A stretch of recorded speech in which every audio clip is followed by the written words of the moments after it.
দাঙ্গাবাজি করে, ক্ষমতা দেখিয়ে, জুলুমবাজি করে, লুটতরাজ করে, ক্ষমতা দেখিয়ে 1 মিনিট বাঁচার চেষ্টা করিয়েন না। ফেরাউন ডুবে গেছে। যেহেতু ফেরাউন ডুবে গেছে, কাজে পৃথিবীর কোন মানুষের ক্ষমতা চলবে না, আপনি মনে রাখবেন।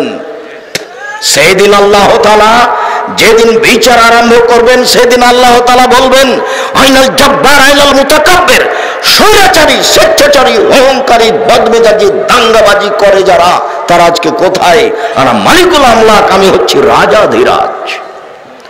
দলীয় দাপট দেখিয়ে জমি দখল করিয়েন না, দলীয় দাপট দেখিয়ে মানুষকে অপমান করিয়েন না, দলীয় দাপট দেখিয়ে মানুষকে জেলা হাজতে দিয়েন না। চাঁপাইনবাবগঞ্জ জেলে আজও হাজারো মানুষ আছে, জজ জানে না আসল ঘটনা কি, উকিল জানে না আসল ঘটনা কি, যে জেলে আছে সেও জানে না ঘটনা কি। আমি কেন জেলে? আমি তো এই কথার সাথে জড়িত নই। কত বড় শয়তান! শয়তান সাক্ষী এভাবে রেডি করেছে, সাক্ষী বলছে আমি 2 চোখে দেখেছি মারতে, অথচ সেদিন ছিল না সেখানেও। যে 1 নম্বর আসামি সে রংপুরে ছিল, সাক্ষী বলছে আমি তাকে 2 চোখে মারতে দেখেছি। মুহাম্মদ সাল্লাল্লাহু আলাইহি সাল্লাম বলেন, 3 শ্রেণীর মানুষ সবচেয়ে বড় পাপী। পৃথিবীতে সবচেয়ে বড় পাপী 3 শ্রেণীর মানুষ। 1, আল ইশরাকু বিল্লাহ, আল্লাহর সাথে শিরক করে যে, সেই হচ্ছে সবচেয়ে বড় পাপী। 2, উকুকুল ওয়ালিদাইন, বাপ মায়ের অবাধ্য চলে যে, সে হলো পৃথিবীতে 2য় মহাপাপী। 3, কওলু জুরে, মিথ্যা সাক্ষী দেয় যে, সে হলো পৃথিবীতে 3য় মহাপাপী। জেনা বড় পাপ, তবে এত বড় নয়। চুরি বড় পাপ, তবে এত বড় নয়।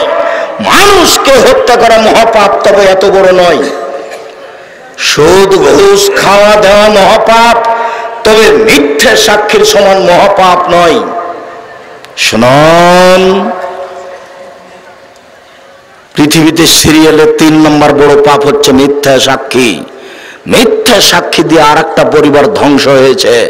20 বছর থেকে জেলে আছে, ছেলে মেয়ের সাথে তার সাক্ষাৎ হয় না। স্ত্রীর গায়ে মাথায় একটু হাত বলিয়ে কথা বলতে পারে না। আপনি দিব্যি ঘুরে বেড়াচ্ছেন, ক্ষমতা দেখিয়ে তাকে জেলে দিয়েছেন। 20-25 বছর থেকে ও জেলে আছে, একটু ছেলে মেয়ের মাথায় একটু হাত বোলাতে পারে না। এর জবাব দিতে হবে, এর জবাব জাহান্নাম অপেক্ষা করছে। আপনি আমার দিনী ভাই, আপনি আমার দিনী বোন, আমি অনুরোধ করছি, আমি আপনার কাছের মানুষ। এই দুনিয়াতে যত মানুষ আপনার কাছে আছে, আমি চাঁপাইনবাবগঞ্জ জেলার মানুষ হিসেবে আমি আপনার সবচেয়ে কাছের দিনী ভাই। আপনি আমার পরামর্শ গ্রহণ করবেন, এটা আমি চাই। আমার জেলার মানুষ হিসেবে আমি আরো দাবি জানিয়ে বলছি, আপনি আমার কথাকে মূল্যায়ন করার চেষ্টা করুন। আল্লাহে, আল্লাহর কসম, আল্লাহে, আল্লাহর কসম, আল্লাহে, আল্লাহর কসম, আমি আপনার দিনী ভাই, আমি আপনার গ্রামের ছেলে, আমি আপনার জেলার মানুষ। আমার জীবনে কোনোদিন আমি অপ্রয়োজনীয় কথা বলি না, আমি কোনোদিন মানুষের ক্ষতি করার চেষ্টা করিনি, আমি কোনোদিন মানুষের পিছনে লাগিনি। মানুষ আমার পিছনে লাগে, মানুষ আমার ক্ষতি করার চেষ্টা করে, কোনোদিন আমি কোন মানুষের ক্ষতি করার চেষ্টা করিনি। আমি জামিয়া সালাফিয়ার ব্যাপারে, জামিয়া সালাফিয়া রূপগঞ্জ নারায়ণগঞ্জ ঢাকা, জামিয়া সালাফিয়া ডাঙ্গিপাড়া পবা রাজশাহী, জামিয়া সালাফিয়া 6 মাইল বাবুগঞ্জ বরিশাল, জামিয়া সালাফিয়া তেঘরা বিরল দিনাজপুর, বিশাল প্রতিষ্ঠান। এইসব প্রতিষ্ঠানে প্রতি মাসে আমাকে 26 লক্ষ টাকা লাগে, আমি 1 টাকারও মালিক নই। আমি বংশীয় ক্ষমতা দেখিয়ে প্রতিষ্ঠান চালাই না, আমি দলীয় ক্ষমতা দেখিয়ে প্রতিষ্ঠান চালাই না, আমি নিজস্ব অর্থ সম্পদের মালিকানা দেখিয়ে আমি প্রতিষ্ঠান চালাই না। আমি প্রতিষ্ঠানের সূচনাতে বলেছি, আমার হাতে টাকা নেই, এ কথা সত্য, এখানে প্রতিষ্ঠান গড়বে, এ কথা সত্য, ইনশাল্লাহ গড়বেই গড়বে। আমি নিজেকে পরিচয় দিয়েছি, আমি হচ্ছে কচুর পাতার পানি। কচুর পাতার উপরে যে পানিটা থাকে, সেটা একটু বাতাস আসলে টলবল টলবল করে পড়ে পড়ে। এই পানির কোনো দাম নাই, মানে কোনো শক্তি নাই। আমি আব্দুর রাজ্জাক বিন ইউসুফ, কচুর পাতার পানি। আমি নিজেকে কিছু মনে করে জাতির সামনে 1 মিনিট আসিনি। বিমানবন্দরে ঢুকলে মানুষজন আমার পিছে পিছে দৌড়িয়ে আসে, সে পৃথিবীর যে বিমানবন্দরে হোক না কেন। আমি বিমান থেকে নেমে বলি না যে আমি হচ্ছি ভিআইপি মানুষ, আমার জন্য গাড়ির ব্যবস্থা করো, এরকম কথা আমি কাউকে বলি না। আমি বিমান থেকে নামলে দেখি কত মানুষ পিছনে ছুটে এসে বলে যে আসেন গাড়িতে ওঠেন। আমি ভালো লিখতেও পারি না। আমি যখন বই পুস্তক লেখা শুরু করলাম, লেখার সূচনাটা আমি কাউকে দেখতে দিলাম। 1 বছর পরে উনি যখন আমার দেখে দিলেন না, তখন আমি বললাম আমি চাঁপাইনবাবগঞ্জের ভাষাতে বই লিখব, যা জানি তাতেই লিখবো। চাঁপাইনবাবগঞ্জের ভাষা যেভাবে বলে আমি তো সেটাই করব। আমি জাতির সামনে কোনোদিন ব্যক্তিত্ব দেখিয়ে 1 মিনিট থাকি না, আর আমি 10 পয়সার কোনোদিন ক্ষতি করি না। এটা আমার বোনের বড় সাহস। আমি জামিয়া সালাফে অ্যাকশন দেখলে আমি তার টাকা দিয়ে দিই, আমি 10 পয়সার ক্ষতি করি না, এটা আমার সাহস। আমি আমার কাজে সফল হব ইনশাআল্লাহ। এদেশের সবচেয়ে বড় প্রতিষ্ঠান আপনার বাড়ির পাশে রাজশাহীতে, যেটা ডাঙ্গিপাড়া, 25 বিঘা জমির উপরে এই প্রতিষ্ঠান অবস্থান করে। এখানে একটা মসজিদ আছে 90% জমির উপরে, যার একতলাতে 3000 মানুষ সালাত আদায় করতে পারবে। সারা বাংলাদেশের উত্তরবঙ্গে সবচেয়ে বড় মসজিদ। আর যেটা জামিয়া সালাফিয়া রূপগঞ্জ, নারায়ণগঞ্জ, ঢাকা, ওর জন্য জমি বরাদ্দ হয়েছে 200 শতক, মানে 6 বিঘার উপরে। শুধু খালি মসজিদ, এক মসজিদের একতলাতে 10,000 মুসল্লি একসাথে সালাত আদায় করতে পারবে। সেই প্রতিষ্ঠান অবস্থান করছে 50 বিঘা জমির উপরে। 50 বিঘা, তারও সময়ের উপর বেশি হতে পারে। এসবগুলোর পিছনে আমার কোনো ব্যক্তিগত প্রচেষ্টা নেই। আমি কোনো কথা ভাবতেও পারি না, কোনো কথা চিন্তা করতে পারি না। আমার জীবনে আমি কোনোদিন এই বক্তব্যের জগতে একটা বাক্য কারো নকল করে বলিনি। আর যেভাবে আপনি দেখছেন এভাবে চলা ছাড়া আমার কোনোদিন পরিবর্তন হয়নি চলা, দেশে হোক আর বিদেশে হোক। সম্মানিত দিনী ভাই বোন, আমি এতটুকু এই কথাগুলো বলে আমি আপনার কাছের মানুষ হতে চাচ্ছি, এটা আমার মৌলিক লক্ষ্য। আপনার কাছের মানুষ হয়ে আমি অনুরোধ করছি যে আমার বাপ মা, আমার বোন, আমার ভাই যেভাবে মূল্যায়ন করার চেষ্টা করছে বা আমি চেষ্টা করছি, আপনি আমার ভাই বোন হিসেবে সেভাবে আমার কথাকে মূল্যায়ন করার চেষ্টা করবেন, এটা আমার অনুরোধ। আপনার ক্ষতি করে আপনাকে ফাঁকি দিয়ে আমি পরকাল হারাতে রাজি নই, এটুকু আমার অনুরোধ। সম্মানিত দিনী ভাই বোন, যারা আমার বোনেরা আছেন, তারা আপনারা মনে করেন না যারা বাড়িতে আছেন যে আব্দুর রাজ্জাক সাহেব আমাদের এলাকার মহিলা বৈঠককে নাকচ করেছে। আমি মহিলা বৈঠককে নাকচ করিনি। আমি বলেছি এই জেলা থেকে ওই জেলা, এই থানা থেকে ওই থানা, এই গ্রাম থেকে ওই গ্রাম বক্তব্য দিতে মহিলারা যেতে পাবে না। কেন বলেছি? আমি প্রমাণ দিতে পারবো না, এই জন্য আমি বলেছি বাড়ি থেকে ওই গ্রামের মহিলাদেরকেও শিক্ষা দিবে। আমি তার প্রমাণ দিতে পারবো। কেন? আয়েশা রাদিয়াল্লাহু তাআলা আনহা বাড়িতে মানুষকে শিক্ষা দিতেন, পুরুষ নারীকে শিক্ষা দিতেন। আমি যেটা প্রমাণ দিতে পারবো সেটাই বলেছি, আর যেটা প্রমাণ দিতে পারবো না সেটা আমি বলি না। অতএব ওটা আমি কোনোদিনই বলবো না, বরং আপনাকে ফিরে আসতে হবে। আপনি মহিলা বৈঠকের নামে এই দেশে যত বেদাত নোংরা কাজ চালু করেছেন, তওবা করে আপনাকে ফিরে আসতে হবে। লোকটা মারা গেছে, ওই বাড়িতে আপনি সবাই মিলে হাত তুলে মোনাজাত করলেন কেন? ওখানে অত দোয়া পড়ার ভান দেখাচ্ছেন? আপনি দোয়া জানেন? আমি তো বললে আপনি কষ্ট পাবেন, আপনার বাপই জানেন, আপনি তো বহু দূরের কথা। আপনি দোয়া জানেন, আপনি কষ্ট পেলে আমি কি করতে পারি? আমি আপনার ভাই। আপনি আমাকে জিজ্ঞাসা করতেন, আব্দুর রাজ্জাক সাহেব আমরা মহিলা বৈঠক করি, গ্রামে করি, গ্রামের মহিলারা আছে, আমরা তাদের সামনে দিন প্রচার করি, তো কি করতে হবে? আমি আপনাকে পরামর্শ দিব। আমি আপনার দিনই ভাই, আমি আব্দুর রাজ্জাক বিন ইউসুফ। আমার সাথে যদি কথা বলার সুযোগ না হয়, তাহলে কে বড় লাভবান বই আছে, কে বড় ক্ষতিগ্রস্ত বই আছে, উপদেশ বই আছে। আমি নিজে উপদেশ বই পড়ে পড়ে বক্তব্য দিই, আপনি উপদেশ বইটা পড়ে পড়ে বক্তব্য দিবেন। একটা বাক্য মানুষের কথা নেই, একটা বাক্য জাল জয়ীফ হাদিস নেই, একটা বাক্য কেসা কাহিনী নাই এই উপদেশ বইয়ে। বিশাল বই।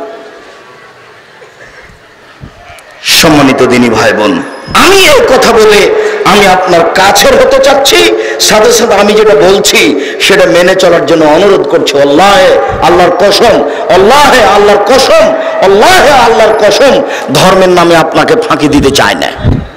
ধর্মের নামে আপনাকে আমি ফাঁকি দিতে চাই না। আপনি রাসূল সাল্লাল্লাহু আলাইহি ওয়াসাল্লামের পদ্ধতিতে আসেন। এই যে রমজান আসছে, আমি নিজে গোটা গ্রামের লোকজন একসাথে হয়ে মক্তব্য পড়ি, সেই জন্য মহিলাদের একসাথে সারা রাত কোরআন মাজিদ পড়েছি, তার নাম নাকি রাত জাগা। এবারে নগদ মিথ্যা। 8 রাকাত তারাবি পড়তে হবে সারা রাতে দীর্ঘ সময়ে ঘরে নিজের জায়গায়, তার নাম হলো রাত জাগা। সবাই মিলে কোরআন মাজিদ পড়লো, গল্প করলো, বিস্কুট খেলো, তার নাম হলো রাত জাগলো। অবাক! এটা তো নয়, এটা তো রমজান নয়। রমজান তো চলে এসেছে। চাঁপাইনবাবগঞ্জের মানুষ কেন 27 রমজান 27 রজব রোজা থাকলো? সারা চাঁপাইনবাবগঞ্জ জেলার পুরুষ নারীকে আমি বলছি, আপনি অন্যায় করেছেন, এর জন্য জবাব আপনাকে দিতে হবে। মহিলা বৈঠক করেছো তুমি, তোমাকে দিতে হবে, এই হুজুরকে দিতে হবে। যত মানুষ সারা পৃথিবীতে 27 রজব রোজা থাকবে, থেকেছে, সবাই পাপী। 27 রজবের রোজা কিয়ামত পর্যন্ত প্রমাণ করা যাবে না। যা মুখ দিয়ে বলছি তা 19-20 হওয়ার কোনো সুযোগ নেই। তবে আমি মানুষ, আপনি কোন সাহসে গ্রামের মেয়েদেরকে 27 রজব রোজা থাকার জন্য বললেন? আপনি বলতে পারতেন যে শাবান মাস আসছে, আপনি বেশি বেশি রোজা থাকেন, 15টা 20টা 25টা থাকেন, এই কথা আপনি বলতে পারতেন। আপনি 27 রজবে নিয়ে গেলেন কেন মানুষকে? কেন আপনাকে শাবান মাসে 2 দিন রোজা থাকতে হবে, 1 দিন থাকতে হবে? আপনি শরীয়তের 5 পয়সা দাম দেন না, চিন্তা করেন না, তদন্ত করেন না, যারা জানে তাদের কাছে আশ্রয় নেন না। সম্মানিত দিনী ভাই বোন, ধর্মের নামে জাতিকে ফাঁকি দিয়ে পরকাল হারার চেষ্টা করেন, এটা খুব কঠিন জিনিস। নিজে জাহান্নামে যান, আর একজনকে ধর্মের নামে পাঠায়েন না। রাসূল সাল্লাল্লাহু আলাইহি ওয়াসাল্লাম বলেছেন, পৃথিবীর মানুষ মান কাযাবা আলাইয়া মুতাআম্মিদান ফালিয়াতাবাওয়া মাকাদাহু মিনান নার। কেউ যদি কোনো কথা আমার নামে বলে, কেউ যদি কোনো কথা আমার নামে বলে, সেই কথা যদি আমার না হয় তাহলে সে জাহান্নামে যাবে। 27 রজব যদি নবীর না হয় তাহলে যত মানুষ বলছে সবাই জাহান্নামে যাবে। যারা করছে তারাও পাপী হবে। আমি আপনাকে বলেছি যে ধর্মের নামে মিথ্যা কথা থাকে। দিন রাত কিতাব খুলে দেখিয়ে বলেছি যে এইদিকে দেখেন, আপনি গোটা পাতা ভরে লেখা আছে কোরআন খতমের দোয়া। কোরআন খতম করলে এই দোয়া পড়তে হয়। 32 বছর চলছে আমার বলা যে একটা বাক্য যদি নবী বলেছেন এটা প্রমাণ হয়ে যায়, আমি আব্দুর রাজ্জাক বিন ইউসুফ সেদিন থেকে আর জাতির সামনে আসবো না। মানুষ যদি মিথ্যা কথা ধর্মের নামের কোরআন মাজিদের গায়ে লিখে দিতে পারে, তাহলে অন্য জগতে আরো পারে। কোরআন মাজিদের গায়ে যদি মানুষ ধর্মের নামে মিথ্যা কথা লিখে দিতে পারে, একটা বাক্য কোরআন মাজিদের গায়ে লেখা আছে, একটা বাক্য যদি নবীর হয়ে যায়, তাহলে আমি আব্দুর রাজ্জাক বিন ইউসুফ জাতির সাথে ওয়াদাবদ্ধ, এলাকাবাসীর সাথে ওয়াদাবদ্ধ, জন্মভূমির সাথে ওয়াদাবদ্ধ, জীবনে আর কোনোদিন আমি বক্তব্য দিতে আসবো না। ধর্মের নামে মিথ্যা কথা আছে, কথা আপনাকে আমি বলতে চেয়েছি। মুকসাদুল মুমিন বইয়ের হেডলাইন আপনাকে আমি শতদিন শুনিয়েছি। শত হাজার হাজার মিথ্যা কথা আছে, 2-1টা আপনাকে আমি শুনিয়ে থাকি আপনার মনে থাকার জন্য। মুকসাদুল মুমিন বইয়ের একটা হেডলাইন আছে যে অবিবাহিত ছেলে মেয়ের পড়া নিষেধ। তো হেডলাইন যে দেখে সেই পড়ে, কিরে কি লেখা আছে, যে দেখে সেই পড়ে। হেডলাইন তো পড়লেই তো একটা মাথা ঘুরে উঠবে, অবিবাহিত ছেলে মেয়ের পড়া নিষেধ। তো সবাই তখন বলবে যে কি আছে, মানে হেডলাইনই ভুল, হেডলাইনটাই ঠিক নয়। এখন লিখছে ভিতরে, সফরের পূর্বে স্ত্রী মিলন হলে ছেলে ভ্যাংচা হয়, হেডলাইনের পরে লিখছে। ভরা পেটে স্ত্রী মিলন হলে ছেলে টেরা হয়, চন্দ্র গ্রহণের সময় সূর্য গ্রহণের সময় স্ত্রী মিলন হলে ছেলে কানা হয়। আল্লাহর কসম, আল্লাহর কসম, ওই হেডলাইনের পরে একটা কথা আল্লাহ রাসূলের নয়, সব সরাসরি কোরআন মাজিদের বিরোধী, আল্লাহর বিরোধী। আল্লাহ স্ত্রীর ব্যাপারে বলেছেন, নিসাউকুম হারসুল লাকুম ফাতু হারসাকুম আন্নাশাতুম। পৃথিবীর মানুষ তোমাদের স্ত্রী, তোমাদের জমি। পৃথিবীর মানুষ তোমাদের স্ত্রী, তোমাদের ক্ষেত। তোমরা তোমাদের খেতে আসো, তোমাদের জমিতে আসো, তোমাদের ইচ্ছে মতো। সকালেই কি, বিকেলেই কি, ভরা পেটেই কি, সফরের পূর্বেই কি, চন্দ্রগ্রহণ লাগলেই কি আর না লাগলেই কি। আল্লাহ এ কথা বলেন আর লেখক এ কথা বলে। আর আপনার মহিলা বৈঠকে বুবু বলে, বুবু 27শে রজব রোজা রাখো বুবু, এত নেকি হবে বুবু, পৈতৃক সম্পত্তি বুবু চাঁপাইনবাবগঞ্জে আছে বুবু, মাগরিবের পরে 6 রাকাত সালাত আদায় করো বুবু, একবারে 12 বছর নেকি পাবা বুবু। মাগরিবের পরে 6 রাকাত সালাত আদায় করলে 12 বছরের নেকি পাওয়া যাবে। হাদিস তো আছে, তো মানুষের বানানো হাদিস। এদেশের মাটিতে প্রায় 3 লক্ষ জাল জৈব হাদিস আছে। আমার বাসায় আছে 10,000 টাকার গায়ে লেখা আছে, চাহিবে মাত্র ইহার বাহককে দিতে বাধ্য থাকিবে। আমি বলার সাথে আপনাকে আমি 10,000 জাল জৈব হাদিস দেখাতে প্রস্তুত আছি, বাসাতে রেডি করে রেখেছি, এগুলো আপনার জন্য। আপনি যখন যাবেন যে দেখি আব্দুর রাজ্জাক সাহেব কোথায় জাল জৈব হাদিসগুলো, সেগুলো আপনাকে আমি দেখাবো, যেন আপনার স্বাদটা ভালো মিটে। ঠিকই তো কথা, ধর্মের নামে বিকৃত ধর্ম আছে। তো শুধু খালি বিবাহের ব্যাপারে বললাম, আর মানুষ মমর্ষ থেকে নিয়ে একটা বই আছে, মমর্ষ থেকে নিয়ে কবর পর্যন্ত, এখানে আজকেও আছে। তো মমর্ষ থেকে নিয়ে কবর পর্যন্ত আমাদের দেশে 241টা বিদাত আছে, যেগুলো মানুষ দিন রাত করছে। খুব আমার ভালো মনে আছে, আমার চাচা মৌলবি মানুষ কবরস্থানে দোয়া করতে গেছে, তো সব চতুর্দিকে দাঁড়াচ্ছে, তো বলছে ওই জায়গাটা ফাঁকা আছে, ওখানে দাঁড়া, ওই জায়গাটা বন্ধ করো। আমি তো আর তখন জিজ্ঞাসা করতে পারিনি, চাচা ফাঁকা বন্ধ করতে বলছেন কেন? সবাই মিলে কবরস্থানের চতুর্দিকে গিয়ে হাত তুলে দোয়া করছে, ওরা নগদ বেদাত। কবর জিয়ারত করতে আল্লাহ রাসূল আদেশ করছেন, আল্লাহ রাসূল নিজে গিয়ে কবরে গিয়ে হাত তুলে দোয়া করছেন। হাত তুলে দোয়া করতে হবে প্রমাণে 36টি হাদিস খালি বুখারী মুসলিমে আছে। দুয়ার বই আব্দুর রাজ্জাক বিন ইউসুফ দুয়ার বই, এতে আমি 35টা হাদিস ধারাবাহিক পেশ করেছি, আর অনেক হাদিস পেশ করেছি জাল জৈব। 16টা স্থান উল্লেখ করা আছে কোথায় কোথায় হাত তুলে দোয়া করতে হবে। আপনি তো 100 টাকা দিয়ে কিনলেন না, আর বললেন যে আব্দুর রাজ্জাক সাহেব আমাদের এলাকার মানুষ হলে কি হবে, না কিনে ওনাকে ঠগিয়ে দিয়েছে। না কিনে ঠগিয়ে দেওয়া হয়নি, কিন্তু হয়তো ভুল হয়েছে। নাই কেন, কিসের ভালোবাসা আপনি আমাকে দেখাতে চাচ্ছেন? আমি মুখে কলমে মিডিয়ায় জাতির সামনে ধর্ম প্রচার করছি, ফাঁকি না দিয়ে। বলেছি আমার হাতে টাকা নেই, এ কথাও সত্য, এখানে প্রতিষ্ঠান করব, এ কথাও সত্য, বরাবর করব ইনশাআল্লাহ। যেখানে ছেলে মেয়েরা বাংলা ইংরেজি আরবি উন্নত মানের শিক্ষা অর্জন করে জাতির অন্যায়ের বিরুদ্ধে লড়বে, মুখে কলমে মিডিয়ায়।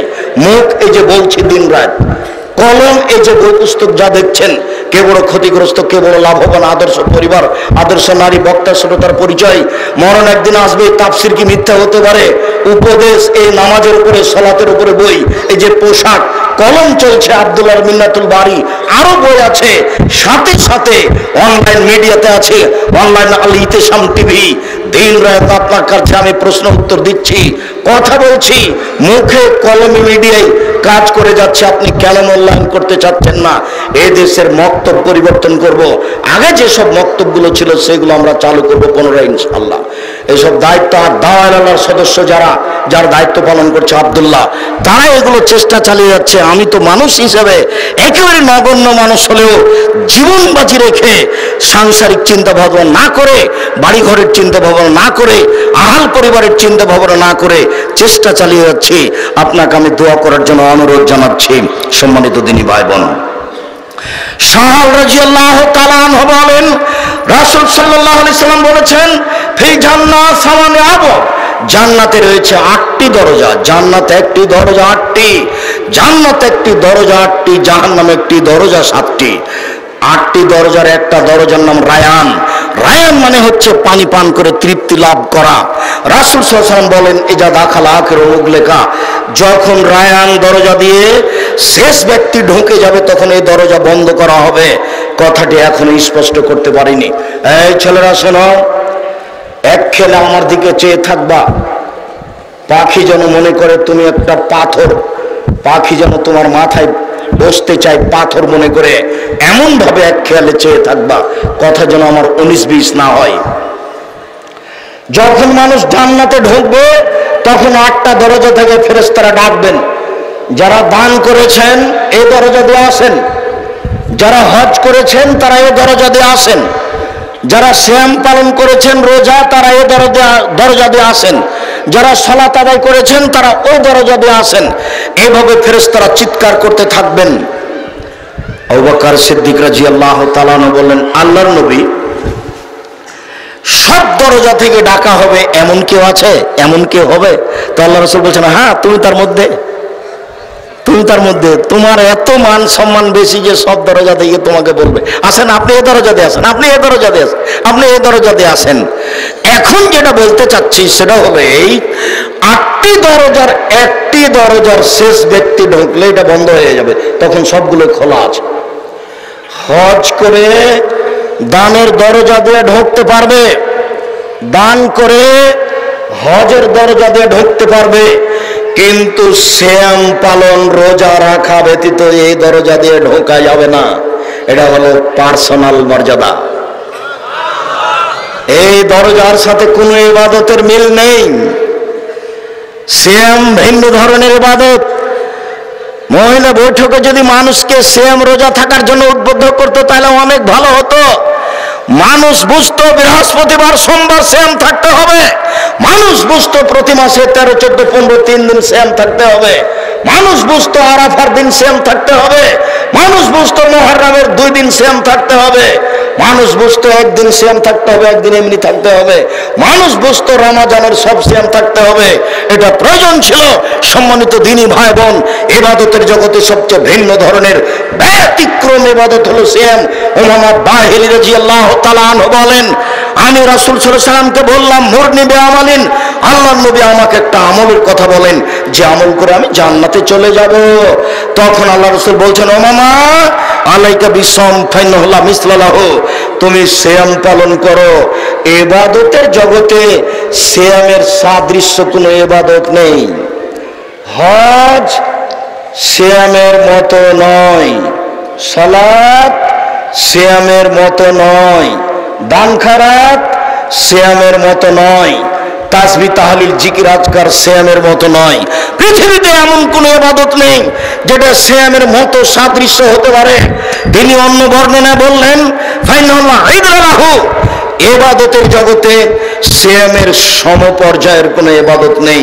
বলা যাবে না যে এই ইবাদতটা সিয়ামের সমপর্যায়ের ইবাদত। সিয়ামটাকে উপরে রাখতে হবে আর বাকি ইবাদত নিচে রাখতে হবে, এইটা কখনো তার সমপর্যায় হতে পারবে না। আমি এ কথা বলিনি, এই কথা মুহাম্মদ সাল্লাল্লাহু আলাইহি ওয়াসাল্লাম বলেছেন, আমি অনুবাদক। একটা বই পাওয়া যাবে কে বড় লাভবান, একটা বই পাওয়া যাবে উপদেশ। আপনি দেখেন সিয়ামের আলোচনাতে সব হাদিস দেওয়া আছে। কেন আপনি পড়েন না তা আমি বুঝতে পারি না। আপনি কেন বক্তব্যকে মূল্যায়ন করেন না তা আমি, বসো, প্রয়োজন দেখায়েন না। আমরা খুব অল্প সময় আলোচনা শেষ করব।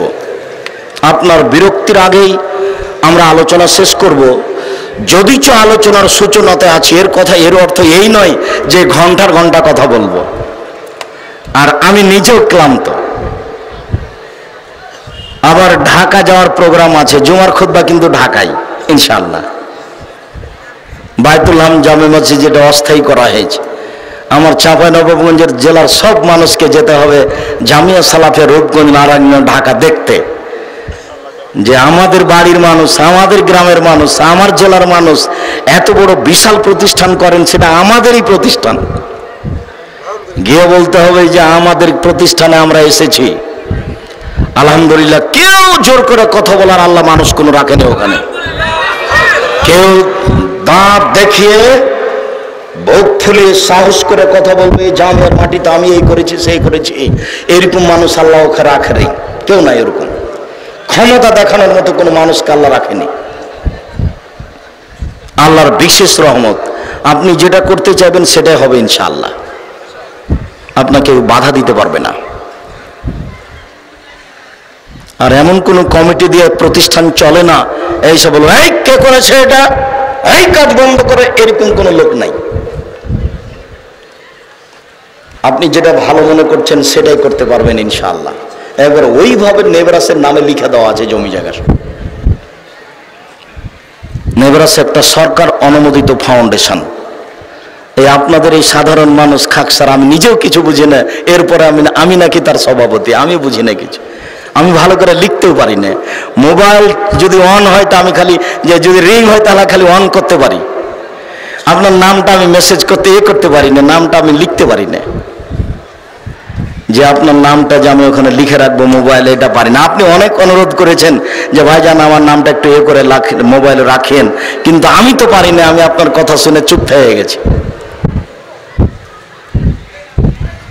সম্মানিত দিনী ভাই বোন, উমামা বাহিলী রাদিয়াল্লাহু তাআলা আনহু যা বললেন, রাসূল সাল্লাল্লাহু আলাইহি ওয়াসাল্লাম যা উত্তর দিলেন, তাতে আমরা বুঝলাম ইবাদতের জগতে ভিন্ন ধরনের ইবাদত সেম। তার সমপর্যায়ের কোনো ইবাদত পৃথিবীতে নেই, তার সমতুল্য কোনো ইবাদত পৃথিবীতে নেই, তার মতো কোনো ইবাদত পৃথিবীতে নেই। আবু সাঈদ খুদরি রাদিয়াল্লাহু তাআলা আনহু বলেন, রাসূল সাল্লাল্লাহু আলাইহি সাল্লাম বলেছেন, মান সামা ইয়াওমান ফি সাবিলিল্লাহ বাদাল্লাহু ওয়াজহানা ওয়া সাবিনা খাইফা। কেউ যদি আল্লাহকে সন্তুষ্ট করার জন্য একদিন সিয়াম থাকে, আল্লাহ তাকে জাহান্নাম থেকে 70 বছরের পথ দূরে সরিয়ে দিবেন।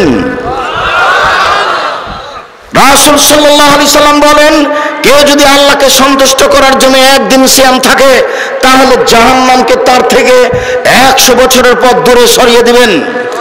রাসূল সাল্লাল্লাহু আলাইহি সাল্লাম বলেন, মান সামা ইয়াওমান ফি সাবিলিল্লাহ, কেউ যদি আল্লাহকে সন্তুষ্ট করার জন্য একদিন সিয়াম থাকে, জালাল্লাহু বাইনাহু ওয়া বাইনা নারি খান্দাক কামা বাইনা সামাই ওয়াল আরজ। একদিন সিয়াম থাকলে তার মাঝে আর জাহান্নামের মাঝে একটি গর্ত খনন করা হবে, যে গর্তের ব্যবধান হবে আকাশ জমিনের ব্যবধান, অর্থাৎ তাকে সরিয়ে দেওয়া হবে 500 বছরের পথ। সম্মানিত দিনী ভাই বোন, পৃথিবীবাসী যারা দেশ বিদেশে অনলাইনে আমাদের সাথে আছেন, এই মুহূর্তে যারা থাকবেন, যারা আমাদের বক্তব্য দেখবেন শুনবেন, তাদের কাছে আমরা অনুরোধ জানাচ্ছি, মনে রাখবেন আল্লাহ রাসূল বললেন, একটা হাদিস সমান 100 বছরের পথ জাহান্নামকে দূরে সরিয়ে দেওয়া হবে। 70 বছরের পথ দূরে সরিয়ে দেওয়া হবে। 2, 3, 500 বছরের পথ দূরে সরিয়ে দেওয়া হবে। সব মিলে কেউ যদি আল্লাহকে সন্তুষ্ট করার জন্য একদিন সিয়াম থাকে, তাহলে বিনিময় জান্নাত হবে। সিয়ামই একটি ইবাদত যার নেকি 5